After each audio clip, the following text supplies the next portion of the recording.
Hello, everybody. Welcome back to Iron Culture. It is me, Eric Trexler, the only Eric today. Eric Helms essentially refused to be part of this podcast interview.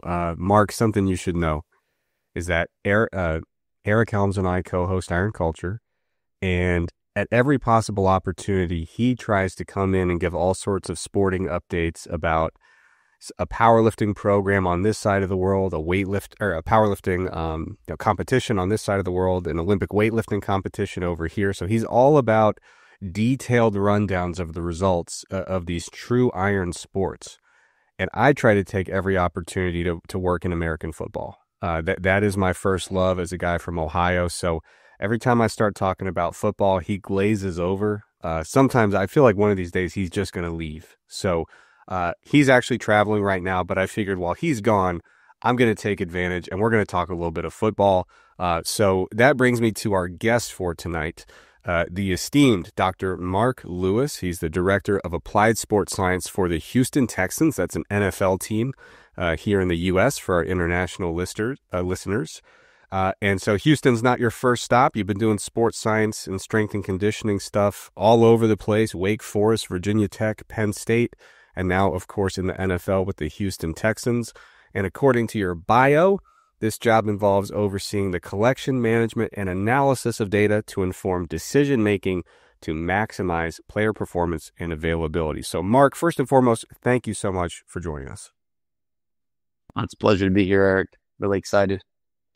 Yeah, so I'm really excited to have you on because I talk more than I should about data and statistics, so in the universe of evidence-based fitness content, there's going to be some people who talk a lot of physiology, some people who talk a lot of, in the trenches training type stuff. I spend more time than anyone would advise talking about data and statistics because it's what excites me. So I like to kind of take that approach. And man, if I knew about the field of sports science when I was growing up, there's about a 99.9% chance I would have been on that trajectory from day one. Just for a little insight, I always felt like I wanted to be a strength coach. And in my mind, my idea of a strength coach was a man who quietly walks around with a clipboard and takes meticulous notes and basically studies the athletes as if they were research participants, very quietly, goes back to his lab, assembles these brilliant ideas, builds these incredible protocols. And then I spent one moment in actual strength and conditioning circles and realized, oh, this doesn't really work so great for quiet introverts like myself. So strength coaching was a little bit more, it's intense, it's in your face. And I was like, I'm not sure if this is really the right fit for my temperament. But sports science, the first question I have for you is very simply, what is the day-to-day life of a sports scientist working at the highest level of sport? Sure. Yeah. So I think, you kind of hit on a lot of it, but, I like to look at what I do broadly as, my job is to create and implement effective systems that help us make more informed and hopefully better decisions. And that's a lot of times collecting information and then leveraging that information to have insight to help inform decisions. And so we collect data, we do these different things, we manage the data, we analyze the data, but what really makes, I think where you really go from being good to great and what really differentiates an average sports scientist from a great sports scientist is really being able to take that information and help provide insight with how it can be leveraged for action. So what intervention are we going to do? What recommendations can we make? How is this information actually going to help the athlete? And then making decisions around that athlete to help them maximize performance and availability. And so that's really what, big picture, what I do here with the Texans. And so, when we get into the day-to-day, it's really around understanding how we're collecting the information, making sure that we're collecting high-quality data that's reliable, that is consistent. So different types of validity, different types of reliability. So I'm just going to use these terms broadly, but in our setting, when you're in an applied setting, there's different factors. And when you use terms like reliability and validity, sometimes obviously the type is a little different that we focus on in an applied setting versus being in a lab in a controlled environment. And so for me, I always say I want it to be repeatable, sustainable, and scalable. And for that, so how we collect our information, making sure that there's protocols written out for how we test, monitor our athletes, whether we're looking at how fast they're running, their accelerations or decelerations, how much distance they're covering, or whether we're talking about looking at the way they produce force, how fast they produce that force in a given movement, whether we're looking at all the different components of isolated testing of the posterior chain, the groin musculature, whatever it is. My job is to make sure that that information is collected in a way that's repeatable, that provides really high quality information, and that's sustainable over time, because the power in our information is that it's collected consistently over time, and that lets us investigate trends and actually understand what's happening, and then also be able to more confidently detect when meaningful change occurs. And then, so collection of data, then we talk about the management of data. So making sure that we're collecting all this information consistently over time. We want to make sure that that information is managed well. The quality of the data, over time, ultimately sits in one place, allows us to pull data efficiently, that data is accurate, and that ultimately all the different information streams that we're collecting can be brought together for the last part where we're talking about analysis, which is we're taking some type of analytical approach to answer some type of question. And whatever the analytical approach, which we determine the most appropriate approach based on the question we're trying to answer, the type of data we're dealing with, things like that. And then we analyze that information. And that information, once analyzed, you visualize it in different ways. And ultimately, what we're trying to do with the visualization is tell a story. We're trying to tell a story around the information.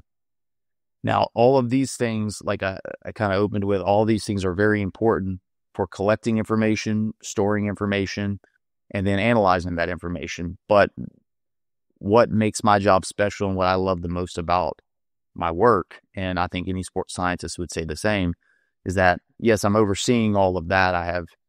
I'm meticulous in how we do these things. But the fun part, and the part that really excites you, especially if you're a problem solver and someone who likes to understand numbers beyond just whatever output you're getting, is taking that information and then figuring out what's going on with the athlete. Because I'm taking loading information. So we think about external load, which is just simply the work done by the athlete. We're taking different types of monitoring data from like a performance task standpoint. So like a double leg counter movement jump, a Nordic, an iso prone, which is basically just a long lever posterior chain test, things like that. So I like to think about that as that's insight into how they're responding to that load. And then we collect subjective information like wellness questionnaire, which gets in more to some of the non-training related factors that influence recovery. So things like sleep, things like mood state, things like sleep quality, sleep quantity, those kind of factors. And then ultimately like insight into that. So thinking about how these different factors influence recovery, and then also self-reported things like muscle soreness, general muscle fatigue. And then we take all that information and then situate it to the individual athlete. So we consider factors like the age of the athlete, previous injury history, their position played, or as we've referred to it a lot of times, job description, what they're asked to do on game day.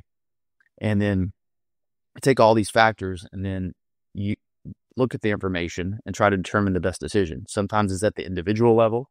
Sometimes that individual level informs a team level. Sometimes it's at the team level, and then that informs the individual level. And so it's really just dependent upon what you're looking at. But ultimately, again, the fun part for me, taking all that information and seeing how it influences the athlete and how we can make better decisions around them, with the ultimate goal of maximizing their performance and reducing the likelihood of injury or maximizing availability, however you want to say that. And so I think with that is in kind of what we were talking about when you were kind of opening with your view of strength conditioning and things like that is, something that I've found. And one thing I love about my work and as my career's progressed is understanding and really being able to influence holistic performance and thinking about all the things that performance, that term, really entails. And I think if a lot of your listeners, whether you're a power lifter, physique competitor, a bodybuilder, whatever it is, you can think about that in terms of what you're doing in the gym, what you're doing when you're at home, what you're eating, how you're sleeping, life stressors. So what's going on, with your social life, your work life, how that impacts your gym, what you're doing in the gym, your performance in different lifts, how that impacts your sleep, all of these factors, and then all the different ways you can monitor that throughout your training. Yeah, I mean, that's first of all, thank you. That's a fantastic overview. And, I've had the privilege of being able to kind of be a fly on the wall with some pretty substantial, data collection operations in the field of applied sports science. And it is so different from, my main area of kind of experience is doing lab-based exercise science research, where comparatively speaking, we have very few data points, right? You might do a crossover trial with 20 participants. You measure the performance indicator pre and post. You do it again next with the next condition that they do. So when you start putting together this data sheet, it's a small amount of data. And one of the things that really struck me, watching, in sports science, especially in American football, most established programs are going to have a handful of tools that they rely on. They'll mix and match from place to place, but you're going to have tremendous, just vast amounts of GPS data. You're going to have a considerable amount of force plate data. You're going to have some isometric testing. There's all these different data inputs, and then you add in subjective surveys and questionnaires, information from the sports medicine team. And, a lot of times in small sample research, exercise science, as our big thing is we're self-conscious about our lack of data. It's hard to generate data. And in sports science, it's almost the inverse, where you feel like the data are there. I think NFL, what do they do, 54-man rosters? Is that right? The final with the 53-man active roster. Yeah, that's like the 53, but then obviously the roster is bigger when you think practice squad and other elements. Right. But yes, 53. So they're gonna be wearing what they're told to wear, in terms of when you're getting your GPS stuff, if they need to come in and do some force plate testing, they're gonna be there. And same thing, with college teams. Now we're talking about teams with, 85 scholarship guys. All the stuff's changing. Everything's in flux in college sports. But we're talking about for a football team, you got 100 guys coming through the door, and so all this data is being generated day after day after day. And rather than, trying to find the signal in this tiny amount of data, now we're trying to find the needle in the haystack.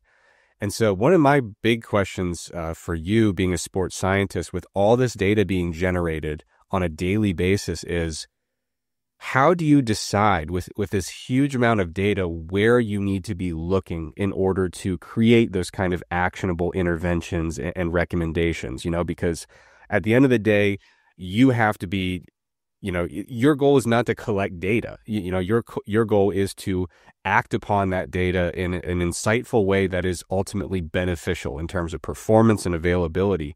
So do you find more often than not it's a player that kind of gets circled as, hey, we need to double check what's going on for this guy? Is it a top-down thing where the coach has a question about how load is being managed and, hey, we're looking flat, what's going on here? Like, how do you, or is it just something where you are literally, you've kind of got that like spider sense, like from Spider-Man, where the certain guys that you need to be checking up on more closely? Or is it really as daunting as just saying, for every single player, we're going to be doing some kind of cursory review every day of their individual trends? So how do you decide with this huge mountain of data where to kind of zone in and decide, hey, we need some extra evaluation here? Oh, that's a really great question, Eric. So, I think that's also, it's fun and it's great to have that. And like you noted, I kind of grew up, I had one foot in the research lab and like exercise physiology labs, and then one foot in the weight room my entire time in undergrad and grad school and how that evolved. So I was used to very much, I understood research methodology, measurement theory, things like that, but with small sample sizes, where we're doing crossover design. You're taking this supplement. My first publication was on dietary nitrate supplementation in COPD patients. And so it's like I think our sample size was 11 or something. And so it's like, to your point, it's going through the data and sorting through the data and understanding what variables to analyze and things like that. That's not the challenge. And so in our space, that is very much the challenge. And I think a lot of times for sports scientists, they can get lost in the noise. And so really our challenge and what I'm trying to do is I'm always trying to find the signal within the noise. And so to do that, and you use the example of GPS. So these positional tracking systems, they generate a lot of different metrics.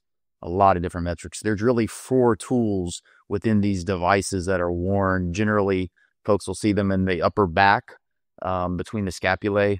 And, there's 4 tools within that to where you get a lot of different metrics outside of just max velocity and running distance and things like that people know about. So you get so many metrics, you can't possibly try to truly monitor all of those, nor are all of those really relevant.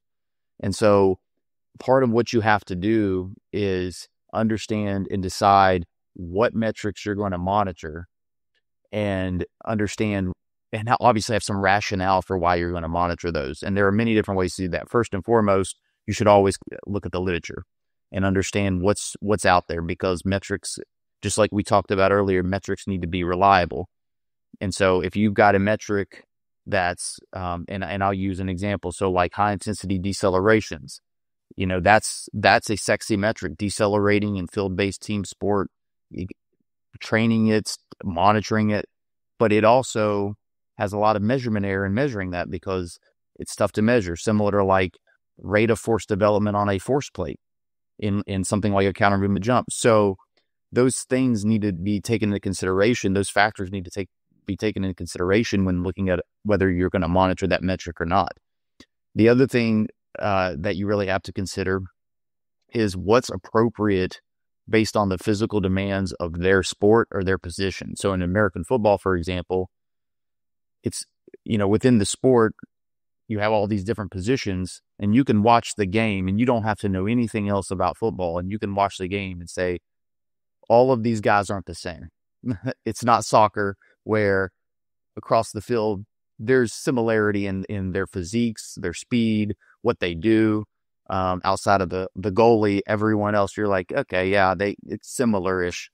You're not going to make the mistake if you look at American football. You watch one play, you're like, yeah, some of these guys are not like the others. This guy weighs 190 pounds soaking wet. This guy weighs 340, right? They're not doing the same thing. Yeah, exactly. And you can watch the plays. So understanding what they're doing in the physical demands of their sport help inform what metrics are most worthwhile to monitor. And then you can take data sets and do different types of analyses with them. So something like this, you could do an exploratory factor analysis, where basically it sorts through and groups metrics based on similarity of the metrics and then orders them based on the amount of variance they explain within the data set. But again, you can do that on your own data, but also there's research out there, there's published papers that do that within different sports. So again, in-house research you can do, consulting the literature, understanding the physical demands of the sport just from the coach sense. So all these different factors you consider. But the main goal is to distill it down to the metrics that matter the most. Determine what matters, measure what matters, impact what matters. And that's really what it comes down to. And so whether it's GPS, force plates, the way I look at it, I have a framework that helps guide my decision-making around athlete monitoring for how I select what tools I'm going to utilize. And I'll use this example. So the framework that helps guide these decisions, I developed the framework to be placed in any sport, to where you can walk into a sport you've never worked in, and it's your job to consider those factors and then what tool to use in each construct of the framework. And it's basically training load, objective response indicators, subjective response indicators, and intrinsic athlete factors. So related to everything I covered, that's the 4-construct framework that I utilize when in athlete monitoring. And so you get a tool out of each one, and then you determine the metrics that matter, and then you measure those and track those over time. To your point about the amount of data you sift through and how ultimately you're determining those questions to answer those things.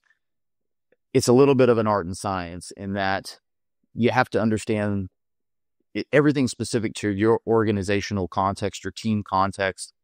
So you walk into you're working with an organization, coaches, executives, staff members, whatever your team is, they're going to have different questions, different prior experiences that influence how they look at things.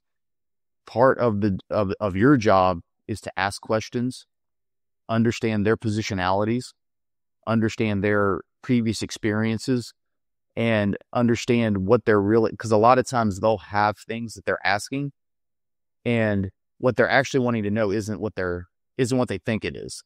And so you really have to ask questions, peel back the layers, and understand what they're trying to get at. And then the other piece is you should have, from your understanding of physiology, biomechanics, the sport, all of these different factors, you should have an idea of what information is going to be most helpful to make decisions to maximize performance and availability. And so you take that together and you piece together, okay, these are the different data points, information streams that I'm going to look at to help supply this information, and you merge that with these are the things they're interested in. This is the information they're really wanting to know. And you always have to, and I tell young sports scientists this, students, whenever I'm talking, like, you always have to meet people where they are. You could be the best sports scientist in terms of, like, you have all the technical knowledge, you have everything, all the resources. If you go into an environment and you have this is what I'm going to do, and I'm going to do it this way, and we're going to, on this timeline, and this is the way it's going to be. 9 times out of 10, that's going to be a recipe for disaster. So part of your job as a sports scientist that goes beyond the quantitative pieces and things like that is really understanding people, human relationships, understanding organizational context, being able to meet people where they are and understand how to bring value given whatever set of constraints you're placed in.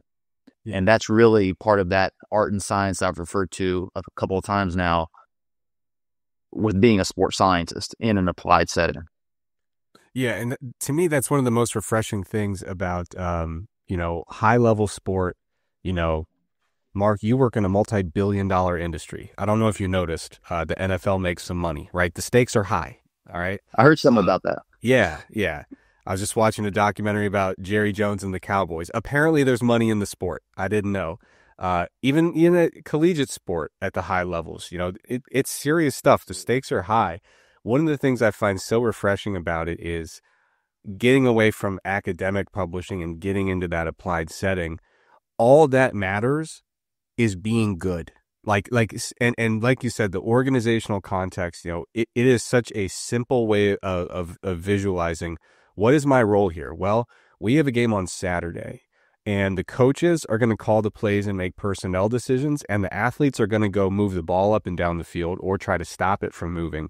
So my utility here is fully limited by the way I can impress upon the athletes and the coaches the most insightful information I can get out of this data. And within that framework, it's very refreshing to get into a spot where it is very clear what everybody's objective is.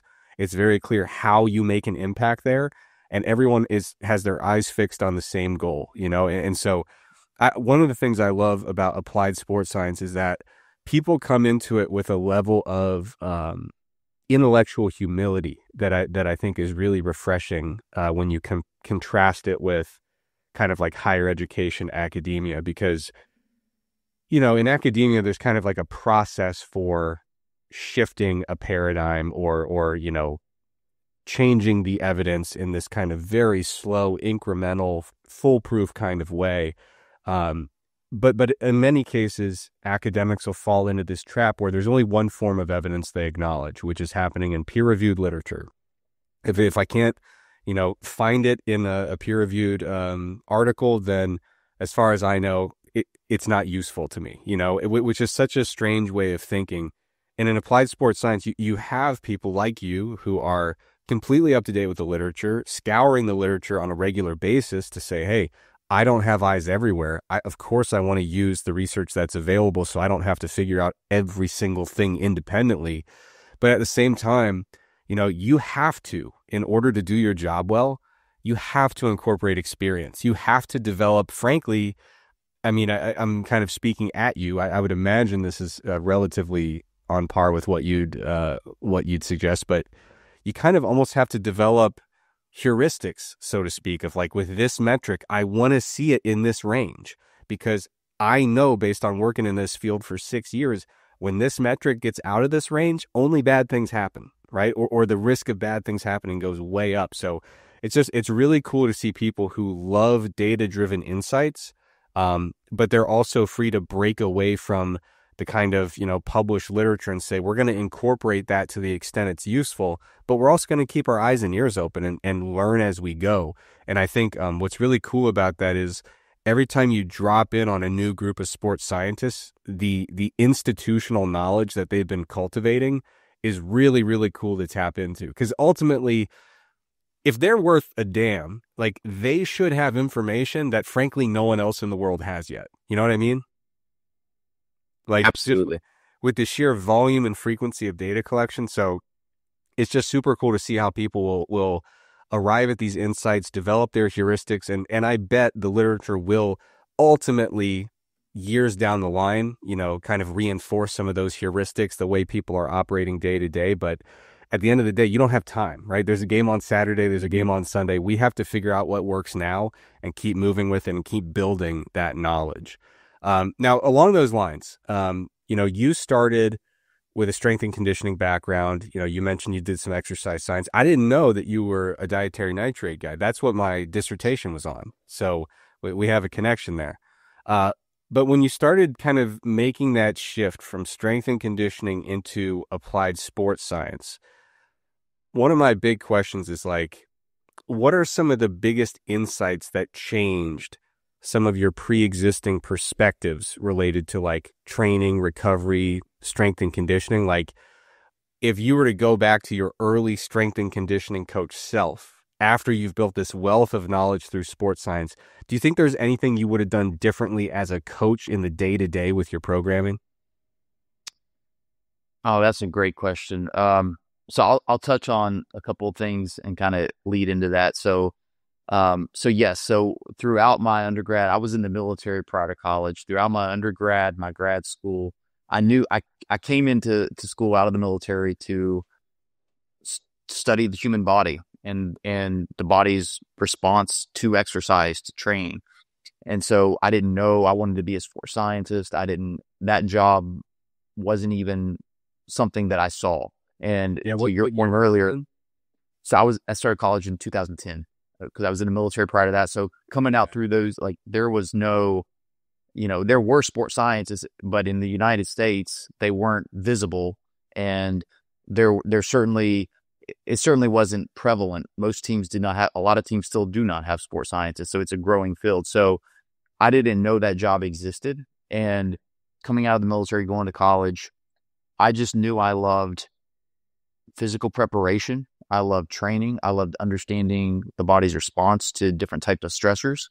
And I knew I became very interested. I won't say I knew, I became very interested in research methodology, statistics, learning in the academic setting.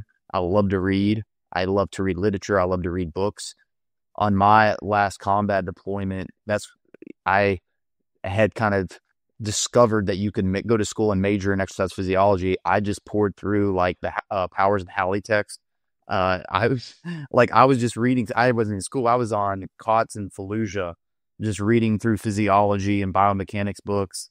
and anatomy books, and half of it I didn't understand, but I was piecing it together, no background. And so that said, this hunger I had for that. And so when I got to school, I loved to study. I loved to read. I loved to be in the lab.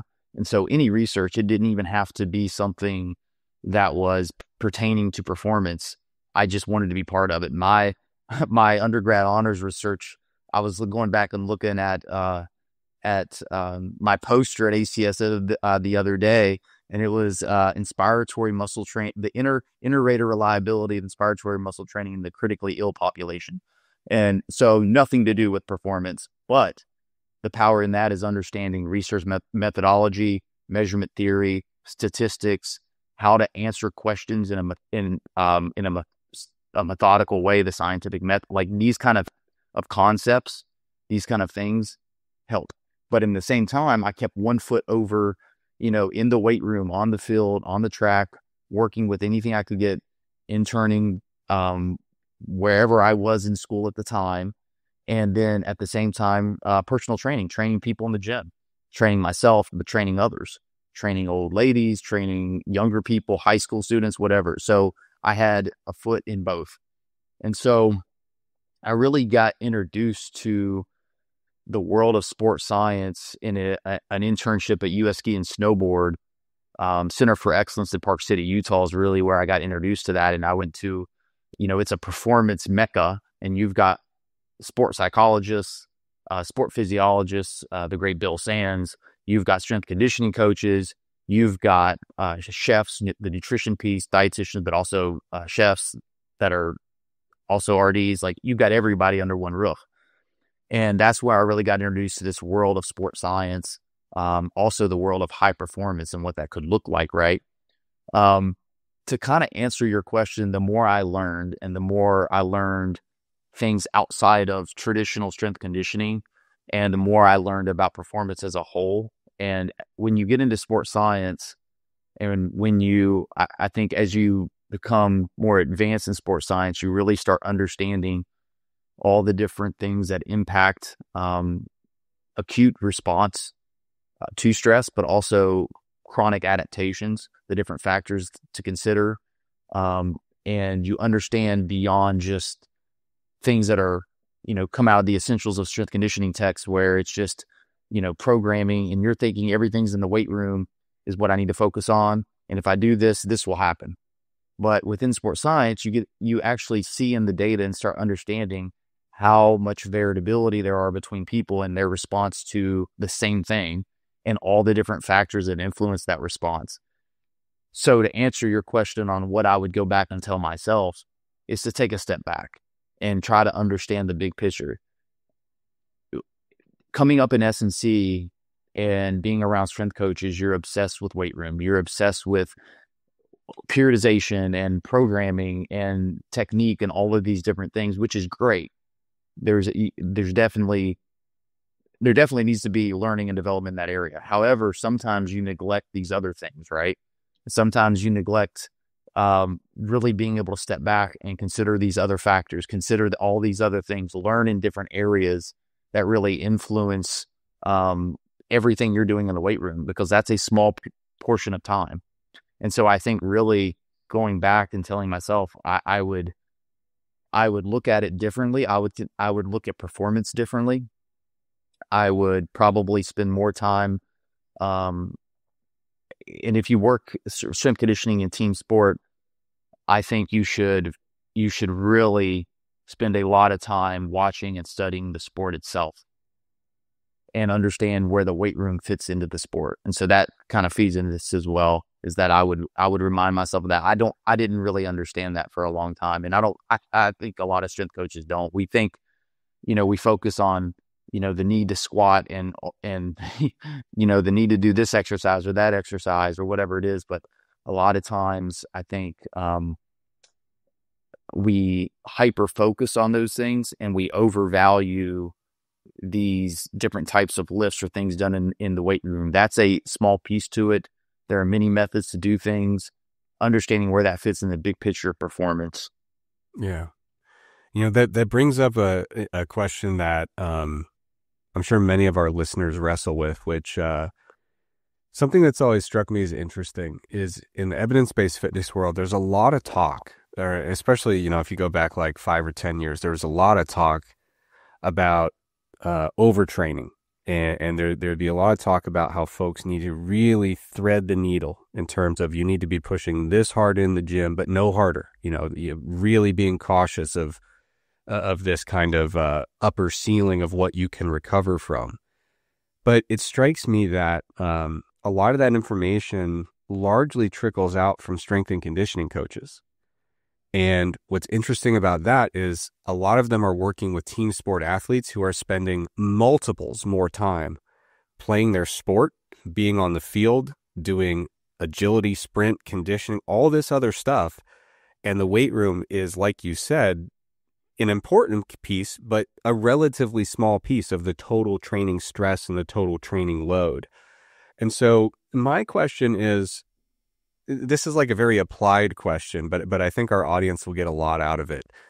As a person who now spends a lot of time quantifying loads and has, done that in the weight room, on the field, and more importantly, the combination of the two, how do you compare and contrast the prevalence of people who legitimately are pushing way too hard on the field and people who are legitimately pushing way too hard in the weight room?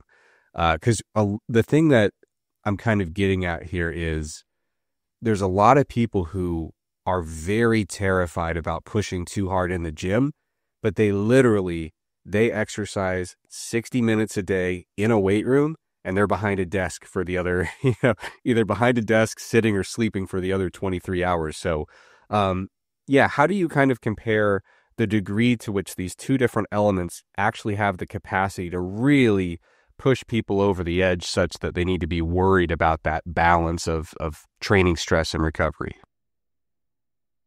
Yeah, that's a great question. And I would say too that you're spot on in team sport. And even think about it in terms of just logically think about it. I think some people don't appreciate enough the demands placed on the body when you're sprinting, when you're in football, when you have collisions, when you're running, jumping, when you're doing these things, fierce experience. Decelerate? Exactly. Decelerate. Exactly. The forces experienced by the body, the mechanical stress that results in the tissue and in the joints, like comparing to things you can do in the weight room, you're not doing things in the weight room that's replicating the types of velocities that you're going to be expressing on a field. To your point, in a hard deceleration, when you're sprinting and you're putting on the brakes within, you've got a big entrance velocity, you're putting on the brakes within 2 to 3 yards and redirecting body mass. Or when you're talking about those big guys, when you're colliding with someone and you've got you're expressing force in essentially an isometric position against another human, and then you're trying to manipulate their body mass. Things like this, or whether you look at basketball, when you're jumping a volleyball, the stress that places on the joints, and then you consider what that looks like in the weight room, it's very different. And things you do in the weight room, you're not touching those types of velocities, that type of force that experienced by the body. And I think appreciating that, and I think sometimes, to your point, we are weight room focused and we're thinking about what's being done there and not really truly understanding until you quantify it, see the values, and truly understand what that means when athletes are out there doing their sport. And then you think about the longevity, and then you think about the fact that, they're doing these ballots consistently over long periods of time, the type of stress experienced. And we've not even touched environmental stress, some of these other stress that also impacts what you're doing. Right. Yeah. So it's like when we think about it, the amount of stress experienced by our body when doing this, very, very different. And so that's the stress that you're really trying to modulate, that you're really trying to understand how to appropriately dose, and you're trying to understand how to undulate over time to make sure that you're allowing athletes to recover adequately, but also be stressed enough that they're prepared for what they're going to see in games, and that you're preparing them to be robust over a long season, whatever your season is. those factors. And so, to your point about folks that train, 5 days in the gym, 60, and in the meantime, they're doing contrast therapy and Normatec boots and worried about overtraining and all these things. I think sometimes the general person underestimates the stress they can put on their body as long as it's done incrementally. You progress to what you're doing. You're smart about it, obviously. You underestimate the amount of stress you can put on your body, recover from, adapt to, and become more robust over time. Again, as long as you're appropriately doing that, as you program your own training. And I think we sometimes overvalue the amount of stress that it places doing something in a gym, moving a barbell, or machine, something like that, compared to what we see done in sport, especially at the different levels, right? It's incredible. So yeah, that's an excellent point. And the term overtraining really gets thrown around loosely, and you'll appreciate this as a physiologist, Eric, but like the overtraining literature, overtraining is something that's rarely truly seen. It's a continuum, and it's rarely seen. And even when it is seen, there's a whole level of understanding the criteria that goes into truly having overtraining syndrome, and that being a diagnosis, and truly being overtrained, and really, like that's a rarity, to be honest. And then you appreciate that, but I think a lot of times people throw that out there and what they understand of what the symptoms would be if you're truly overtrained. And even when you go into non-functional overreaching, which is before a precursor to overtraining, if you think about it on a continuum, right? It's like that's the symptoms you see and the different performance decrements and some of the other physiological indicators you're going to see. Most people won't experience that, and it's not something they've seen. Yeah. Yeah. One of the things that always intrigues me as a person who now kind of communicates in this kind of like science adjacent fitness world is how messaging from one context permeates into another, and how that can cause some misconception. So a great example is, I kind of come from a physique sport background, like bodybuilding and stuff. The number of practices in natural bodybuilding that bled through from steroid using bodybuilders is really astounding. And what's interesting is a lot of the bodybuilders who compete naturally never question, wait a minute, why are we doing this? And so like all these aggressive water cutting protocols before competition are because the people on PEDs are retaining a lot of water from their PEDs. A lot of the like old like recommendations to like carb load after your workouts, it's like that's when people were taking their insulin after their workouts, and so they needed the 120 grams of carbohydrates so they didn't go into a diabetic coma, from injecting a bunch of insulin.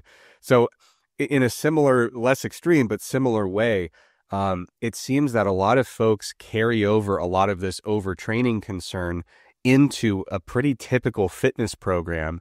And they forget that a lot of that overtraining stuff is people, first of all, like you said, true overtraining is rare. You'd be hard pressed to find a documented instance of it in a person who's just lifting weights and eating a normal diet. Like I venture to say it essentially has not been observed, at least in the literature. I'm not saying it can't be achieved, but I've not seen it. I always try to bring this up so that people really get the impression of, first of all, not setting super low limitations, because I've had clients who come to me in the past, and when I tell them that we are going to train for a 5th week straight in the gym and not do a deload after number 4, they go, Jesus Christ, what are we doing here? Like, this guy's a madman. I'm like, what are you talking about? They're like, the human body cannot tolerate 5 weeks in a row of lifting weights. Everyone knows this. You need your deload after 4 weeks. And so like, you can tell that they've been in some area of the internet where there's a ton of misconceptions about just what the body can tolerate. And I think it's just incredible. Like you said, I mean, when you start thinking about the total stress in terms of training load and non-training stressors of, you've got an elite athlete who may be playing for their livelihood. They could be a fringe person who, if they have a bad game, they literally may get cut from the roster, right? And now you're talking about, you got to fly over to the East Coast for this game on a Monday night. Then we have a quick turnaround for a Sunday game on the West Coast. I mean, the amount of stress that's going on there, they're playing under the lights with, 7 million people watching the game. There is so much more to the picture than just like, oh man, if I do 4 sets instead of 3, I'm really going to be screwed, But like you said, it's all about kind of acclimating with graded exposure up to that training load. But that reminds me. So on the topic of some of these kind of like the tendency to kind of set a low ceiling for what's possible, what we're capable of. I wonder now that you're working, I've had little glimpses into NFL athletes or high level combine prospects who are going to be in the NFL. And I know that the first time I started interacting with that population of people, it was a little jarring. If you go from like a general fitness population and now you're interacting with the best of the best of the best, how was that? Were there any instances when you first got into it where you're like, everything I thought I knew about the human body is fake, and these people are truly just fundamentally different from your average person, just in terms of their capability and capacity? Yeah. And I was coming from high level collegiate football. And so, and you can kind of see it developing. Like you'll see, like you can be even at the most premier university and you can tell the dudes, right? Like that guy's going to be, yeah. And so you can tell that, but when you get to the league, that's everywhere, right? And it's incredible. And what they can do is incredible. And I think that's part of what makes this fun, right? It's like you're getting to see some of the best athletes perform. You're getting to see the extremes of what's there, the rarity, right? It's that's tremendous. And you get to see things that most people can't see up close, and most people that work in physical preparation in the performance realm don't get to work with these populations of athletes. And so I think it's just tremendous to see what they can do. I think, it's in our sport. I think sometimes one of the realest moments you'll get is transitioning from a collegiate football sideline to an NFL sideline. So when you're first seeing how fast these guys are going and how impactful the collisions are, and how fast the game is. The game in the NFL compared to college is so much faster. Not only faster in how the athletes are moving in terms of the velocity they're moving, but their reaction, what's happening, and how much faster they have to be to understand schematically what's happening, to make reads, to do these different things. Like the game is just so fast. And so it's not only the physical pieces, but it's also paired with their understanding of their job, of what they're being asked to do, and being able to do it very, very quickly. It's incredible. And so I think it's something that you never lose an appreciation for. I think it's for us that have studied the human body, that have devoted so much time to learning and doing, like, you get to do this, you get to be in this environment, and you just appreciate that piece of it. But I think, again, like that's another piece that, you don't truly understand until you get to experience it firsthand. Yeah. No, I remember, I published a paper about fat-free mass index in American football players, right? And so we were looking at college players of some different competitive levels. And I was like, this is so cool. We finally have access to study these athletes who are legitimately huge people. Like, if you want to find how big can people get, go there. And I was a little deflated as a grad student because we published the paper and everyone, but not everyone, but a small minority, but vocal minority, said that research is useless because everyone knows all these guys are on steroids because no one could ever get that big without them. And I was like, man, first of all, not true. Second of all, it really sucks that it's so hard to convey to people. Like, it should be obvious, but like the people that are on NFL sidelines are not your neighbors. You know what I mean? These are not your buddies you train with in college. And I just remember, it's one thing to say, yeah, we have, high level NFL hopeful D1 players and they're huge, like, SEC, ACC guys.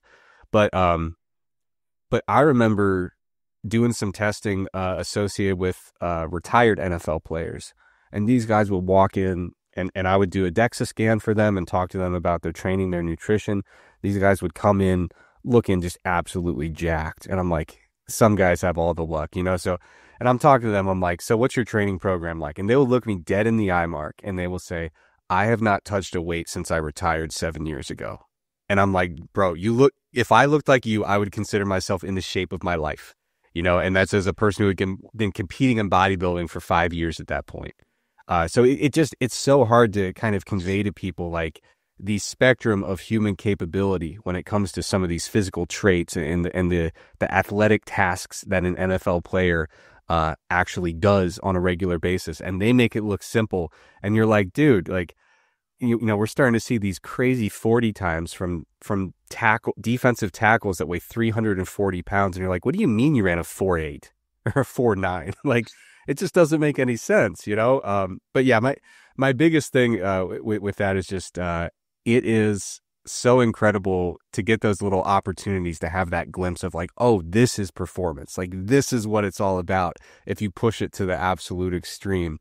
But that's got to bring its host of challenges, right? I mean, when you're talking about a body capable of that level of power, I would imagine it gets all the more important to make sure that you have at least a little bit of pressure on the brakes, right? I mean, because that it's not normal to be able to put your body through that amount of power creation and the forces and the collisions. So it seems to me like, did you notice jumping from college to pro that you had to be even a little bit more like kind of foot on the brake pad of like, now we have the capacity to push things even further, you know, and we need to rein that in a little bit.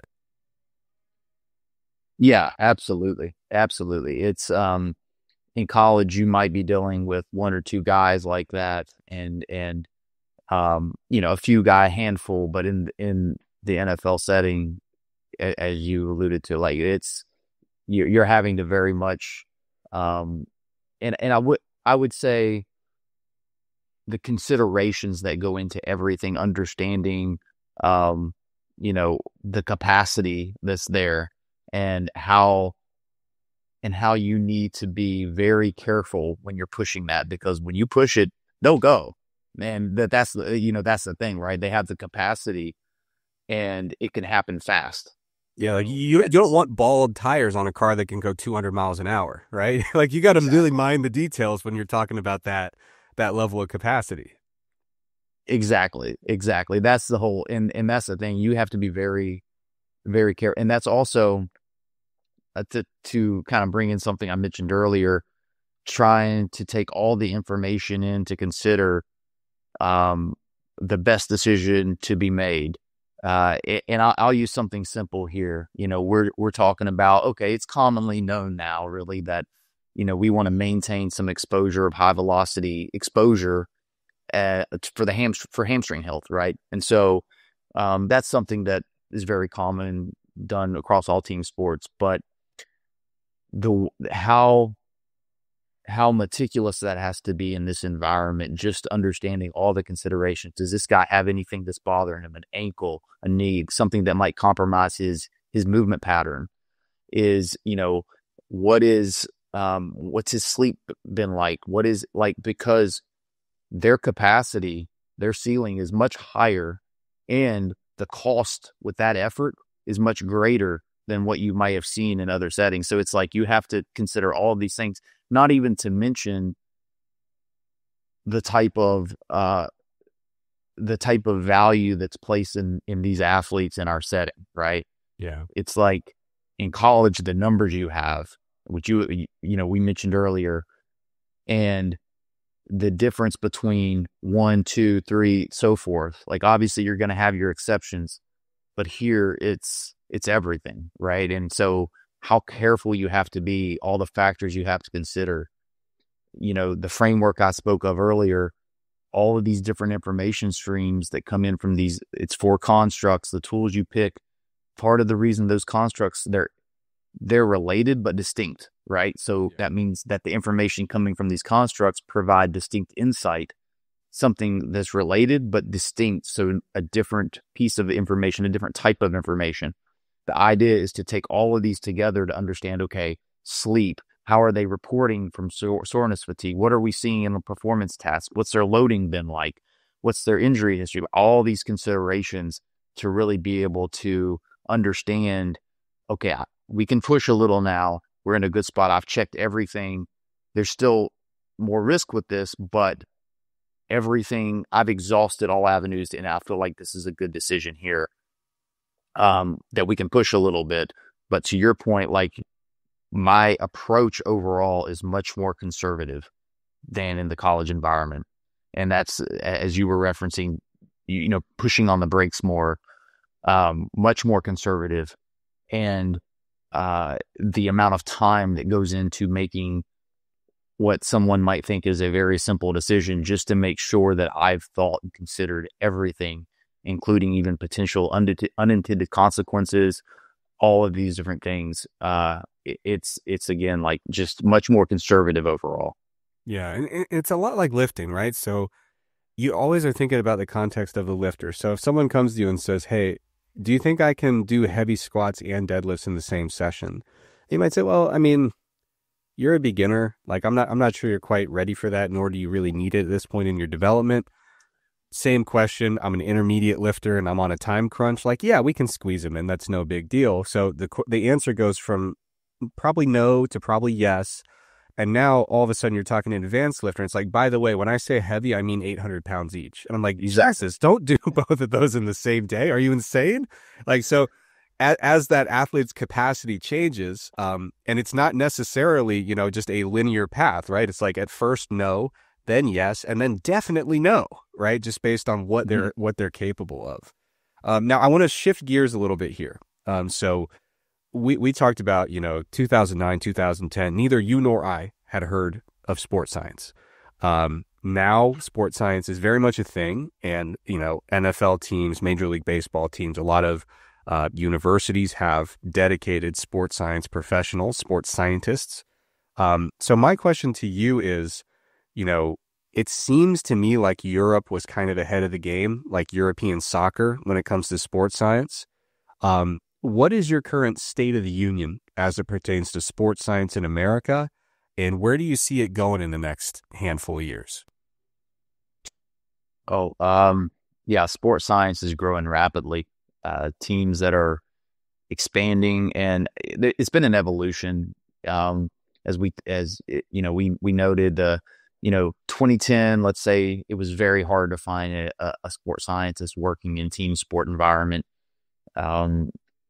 Then we got to the point where you started seeing some sports scientists come along. Generally, they were evolving from the S&C background initially. So a lot of times those positions were hybrid. I'm going to coach. And oh, by the way, in your spare time, collect catapult units of these GPS units, or we're going to do some monitoring with linear position transducers. So like velocity-based training type stuff. We're going to collect data. We're going to use that in some way. But it was almost an add-on to being an S&C coach. That's how most of the positions were started. Very few were they just, you're a sports scientist, this is what you do. And then we started evolving to where, okay, now it was a standalone position. As sports scientist, you collect the data, you handle positional tracking. Now we started getting more monitoring, these different things. And it's slowly evolved to the point now you're seeing positions being formed with staffs of people. So you have someone that's maybe a data science background. They've never been a strength coach. They may not even lift, but they have maybe a data science or data engineering background. So they know how to work with large data sets to create data infrastructures, or they know how to utilize different programming languages to analyze data, or an analyst, they know how to visualize using different tools, and they specialize in that. And then maybe you have someone with a physiology or biomechanics background that's running testing, and you have multiple different tools you're using to test. And so it's evolved to the point now where teams are rapidly expanding. So I have 2 full-time staff members, for example, on my staff, and that's, we're one NFL team. And you rewind, 10 years ago, and there was only less than a quarter of the NFL teams had a full-time sports scientist, even if you count people that are hybrid S&C coaches and sports scientists. So growing very rapidly. Um, I think along with that is the it evolved from generally people from an S&C background. Now it's people. You might have someone that's more of the computer science background. You might have someone who, I was trained in formal biomechanics, and I've never coached, nothing like that. Now you may have people that come from more of a sports psych background. There's just the number of people that are getting into the field from these different disciplines outside of your traditional background or S&C background is increasing by the year. And so I would say the future of sports science, I think now, so related, kind of the European model of a high performance model. So you have a sports scientist, you have a strength coach, you have sports psychology, nutrition, these different areas, right? They all work together for performance, to enhance performance of the athletes in their different areas of expertise. And a lot of times functionally, this operated within what we refer to as a high performance model. So you have these different areas operating, and then someone overseeing these areas that would sometimes be referred to as a high performance director, a performance manager, a performance director, whatever the title. And now in the US, we're moving more and more towards those types of models. And so with that becomes more of a need for data to be collected, information to be brought together to help these performance directors oversee holistic athlete development, because they're taking that information and they're piecing together, how can we ultimately help these athletes perform and maximize their availability? And they're bringing that information together, and they're helping decisions be made, but it's all predicated on having a lot of information available to make those decisions. And that's enhancing the importance of sports scientists, and also increasing the need for people with different skill sets and different areas of expertise within sports science, because now we need someone who can do a lot of testing and do it really well. Now we need someone that can provide really good, strong data infrastructures and do it really well. Now we need someone, and you're seeing this in the NBA and MLB, now we need someone who understands biomechanical data very, very well, can run a biomechanics lab very well for a team. Like these different things that even 10 years ago, I mean, wasn't really something that you thought was going to be happening in the near future. And so with that too, I think as we grow and these high performance models become more prevalent in U.S. team sport, I think you're going to see sports science grow in terms of the number of people you have in these areas, but also grow in terms of salary expectations for those positions. The need for really good sports scientists, and that refers to some of those skills. So you're going to need the technical skill, but it's really going to be people that a desire for people, because to be a good sports scientist, you need to have the technical pieces, but you also need to understand, have general knowledge, but then also be able to merge that with the human relations, communication, emotional intelligence pieces. And so these are a lot of skills. It's not as simple as you're going to learn this one thing and you do this one thing really well, and this is a job and you'll excel and you'll move up the ladder. It's that you need to know a little bit about this, a little bit about this, maybe a lot about that, a little bit, and to piece that together. And oh, by the way, can you do this? So I think that is those skills and those requirements are going to really, as you move up, a lot more is going to be required in terms of the sports sciences as you move up. And so really, I think that's kind of the future. Now, the one really good thing, and the thing that I've noticed, I get a lot of professors reaching out to me, a lot of grad students, a lot of people that are in different areas that are interested in being an applied sports scientist. And I always try to take the call. It could be, an undergrad I've never met, or it could be a professor from a D2 school in Minnesota. And I'm always going to take the call, because what I think is really cool is what we were talking about when, 2010 or when you were coming up, you didn't see these positions. So you didn't have it to say, oh, I want to go do that. How do I do that? And now you're looking and you're like, oh man, I wish I lucked into seeing something. Mark, I'm 34. My life is over. I cannot learn a new thing. I cannot try a new thing. I'm basically dead. Yeah. Well, I mean, yeah, you're 34. I mean, you're ancient.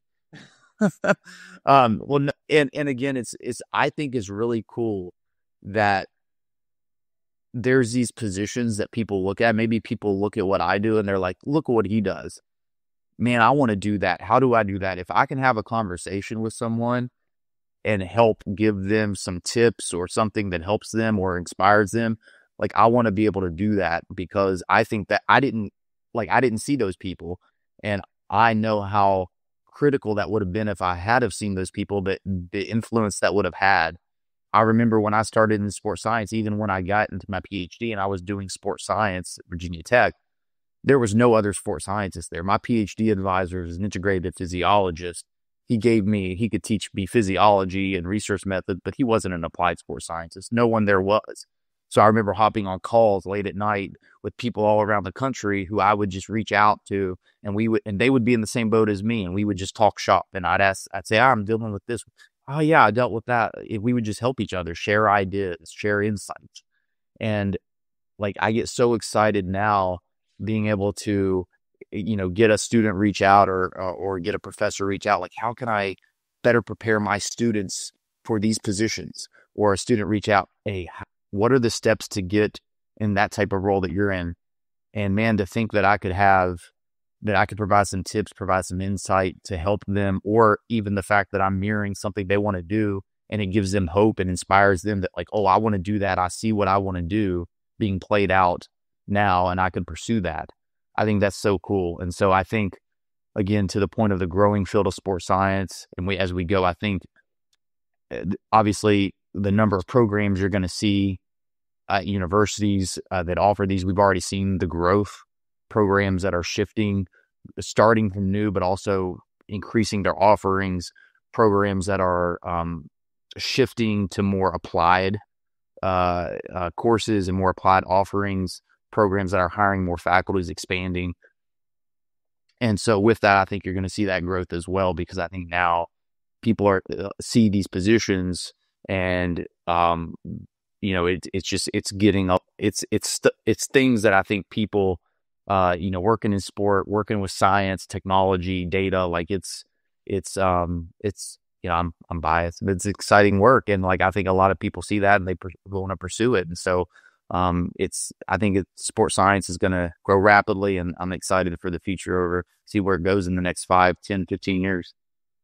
Yeah, I remember still the first time that I saw a job posting for a legitimate, like, we want a professor of sports science for real. So the reason I say for real is my master's degree came from a department called exercise and sports science. There was zero sports science happening, right? It's just like a thing you call a department in America. But I remember seeing a posting for an SEC job saying, we want someone to come in here and be a professor who does sports science. And when I saw that, I said, oh, this is really catching on, right? Because now what's going to happen is that professor brings people in, builds out the infrastructure for a program. And, whether you like it or not, for better or for worse, in America, when a lot of people want to go and figure out what their career is going to be, they enroll at a university and say, in the next 4 years, I'm going to figure it out. And for the first time in essentially ever, now there are actually places where there is a professor who is saying, you want to do sports science, come into my lab. We do it. So instead of people having to, take your path, which I'm sure was extremely rewarding, but a lot of elbow grease, you're kind of seeking out every single kind of individual mentor from across the country and saying, hey, I heard this field exists. Would you be willing to take a call with me? Now we actually have those types of mentors integrating into traditional career pipelines of where people go to begin their career and learn the skills they're going to carry forward. Now, your previous answer was so comprehensive, you knocked out like 3 of my final questions.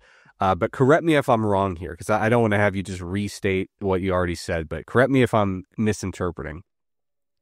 Because one of my questions was, a student now, or not even a student, let's just say someone who says, maybe I want to start a career, maybe I want to change careers, and this is something I want to get into.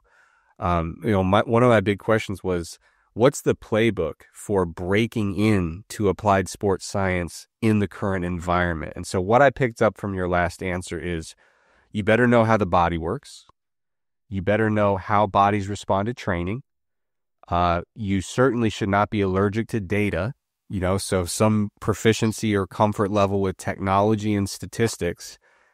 And then aside from, and you need to be able to interact with people, because ultimately that's how these action items are getting transmitted, and that's how you're getting buy-in from the staff. Because, as well as, if you could have the perfect algorithm that says, the team ran too many sprints yesterday, we need to scale it down today. If the coach doesn't trust you, it fundamentally doesn't matter, right? Period. 100%. So we need to have those core competencies, and it sounds like outside of that, most people are going to find that specialization area where they really drill down, whether it's, I'm a data science guy, I'm a statistics guy, biomechanics, physiology. Am I in the ballpark here? Is that really the playbook for someone who wants to say, I want to build my skills and kind of make my way into this profession? Yeah, absolutely. You're spot on. I think those basics. So understand how the human body works. That's biology, that's anatomy, that's physiology, how the body responds. So your exercise physiology, your biomechanics, these elements that understand how the body functions, how the body responds.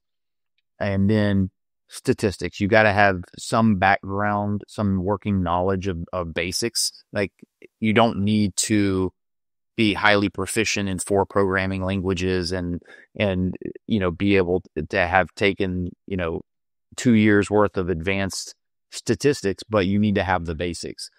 And then you need to have the human relations element, understanding how to communicate to people, understanding how to read people, having some emotional intelligence, really understanding a social element there, right? Because team sport environments come with their own cultures, their own social dynamics.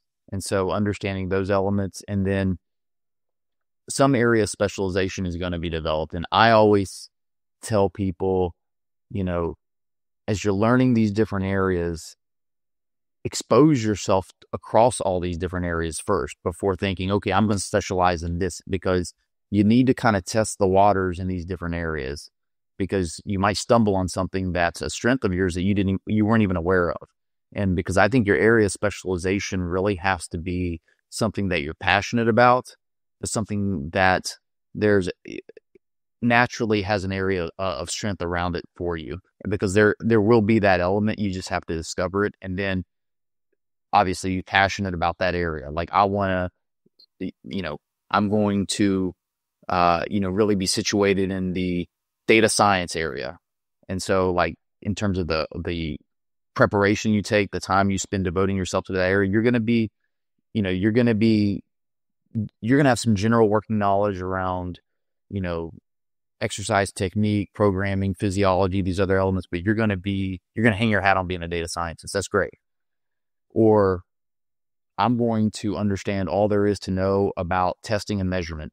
I'm going to be able to test the body in all these different ways, whether it's physiology, whether it's strength testing. I'm going to understand as much as I can about testing, how to develop protocols for testing, how to interpret tests, how to position the body in different ways to isolate certain musculature to be able to test it, and the relevance that has in medical settings and rehabilitation settings, whatever it is. That could be an area of specialization. It just needs to be something that you're passionate about and that you have a certain area of comfort with. And so, and finally, and this is something that I'll just add on to that, is I think really in the sports science realm, because you have people coming from all these different backgrounds, we've talked about the dynamics in team sport environment. Something that I just think you always have to be is authentic, true to yourself, authentic in your interactions. You can have someone that comes, an introvert from a data science background, and place them in an NFL environment, interacting with these athletes, there's going to be some interaction that has to take place. If you're working as an applied sports scientist, there's got to be some things there that are going to push you outside your comfort zone, but never try to be something you're not. Be authentic, be yourself.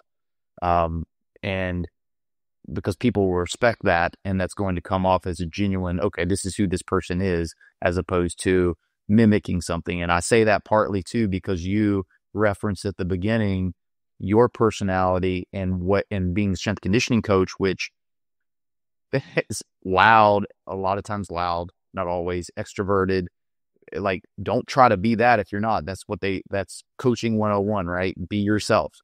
And so I think it applies very much to really any context, but speaking here in terms of applied sports scientists, be authentic, be yourself. If you're an introvert, if you're quiet, be that. Be comfortable in who you are and what your skill set is, and people respect that. Athletes will respect you. It's people can always pick up, especially in these types of environments. People can pick up when you're being something you're not, or you're trying to put on a persona of being, I'm this person, I'm that way, because there's all these different personalities here, and you just have to be comfortable in being who you are, because you may be very different than the S&C coaches. You may be very different than the dietitian, who, whatever it is. And so you really just have to be comfortable in who you are and be authentic. Yeah, no, I've collected some data with some athletic teams here, and yeah, they know me as, the nerdy guy who comes by to pick up their urine from time to time, and like, you be yourself. Like if I try to go in there and act cool, like they're not going to buy it anyway. Right. So why bother? But no, that's great. Yeah. What's really cool about sports science is it is what I had in my mind for what being a strength coach would be, until I reached that point where I was like, I don't think I have this profession down. Right.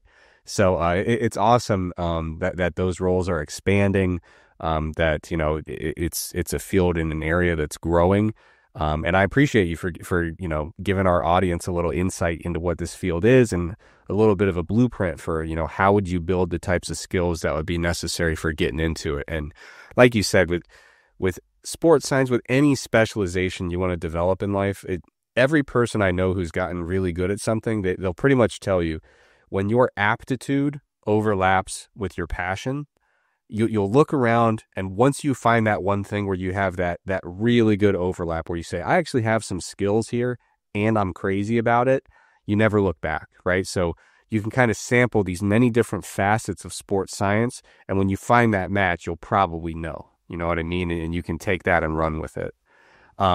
All right, so Marc, I really appreciate your time. I want to be respectful of it. I know you got Super Bowls to win and analyses to run and all that sorts of stuff. So the last thing I want to close with here, I know you've got all sorts of cool projects that you're working on.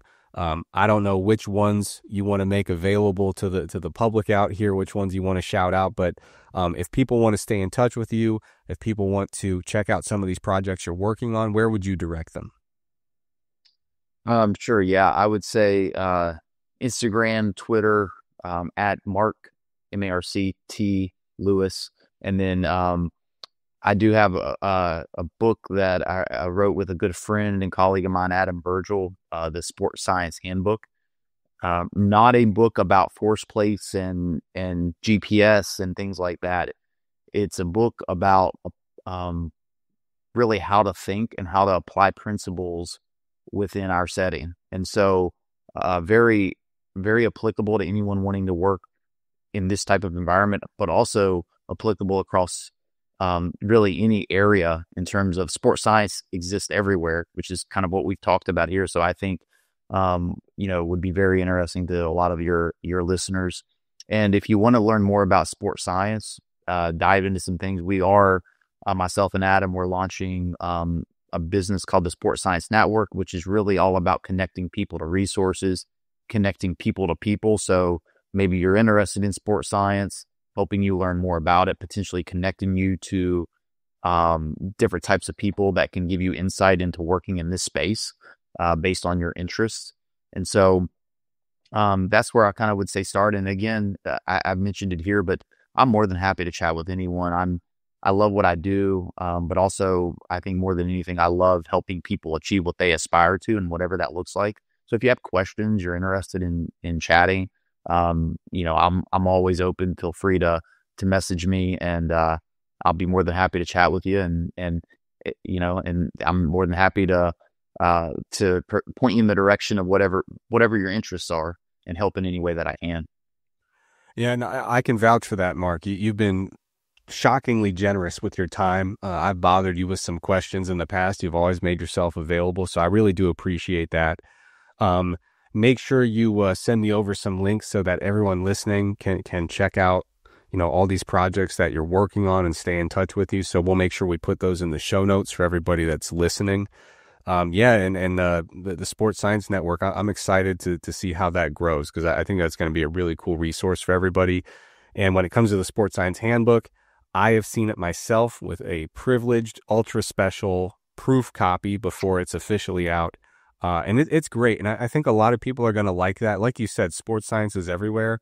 So people who listen to this show, they may not say, you know what, I want to go be a sports scientist for an NFL team. But, if you're listening to this show, you take a very analytical approach to your training variables, the way that you modify them. And I think those folks will get a lot out of just the kind of systems and approach to thinking that you kind of lay out in your book. You think that's accurate? Absolutely. You said it much better than I did. I think it's about applying these principles, and very much, in, folks that enjoy understanding, is what I'm doing in the gym effective? What is my response to things?